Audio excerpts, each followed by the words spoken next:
పితృరుణం.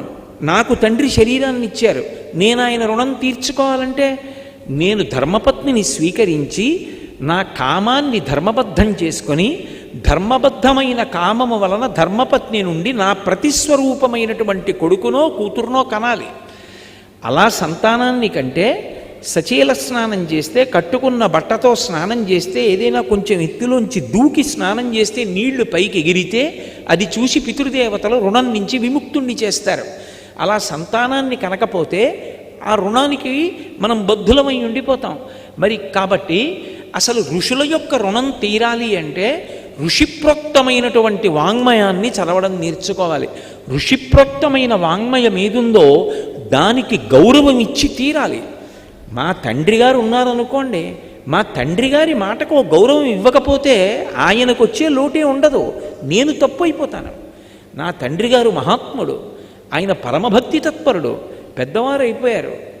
పాపం ఏదో ఆ పక్కనున్న శివాలయానికి ఒకదానికే వెళ్ళగలరు. ఆయన శివాలయానికి ఎడుతూ ఉంటారు. ఎవరో కనపడి, అయా శివరాత్రికి మీరు ఏమైనా చందా ఇస్తే బాగుంటుంది, పెద్దవారు ముందు మీ చేత్తో పుచ్చుకుందామని అన్నారు. ఆయన 10 రూపాయలు రాసి మా అబ్బాయి దగ్గర పుచ్చుకోండి అన్నారు.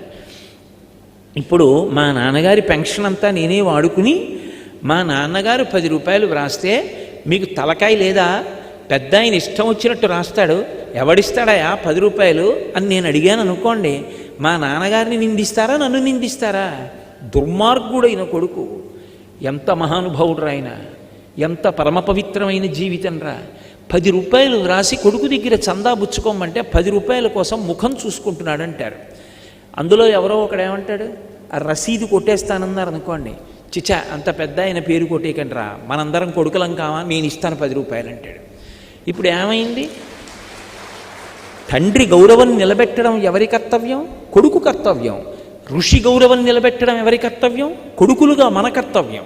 ఋషి గౌరవాన్ని మనమే నిలబెట్టకపోతే, ఋషిప్రోక్తమైన వాంగ్మయానికి మనమే గౌరవం ఇవ్వకపోతే ఎవరిది తప్పు? ఋషిదా తప్పు, మనదా తప్పు? మనది తప్పు.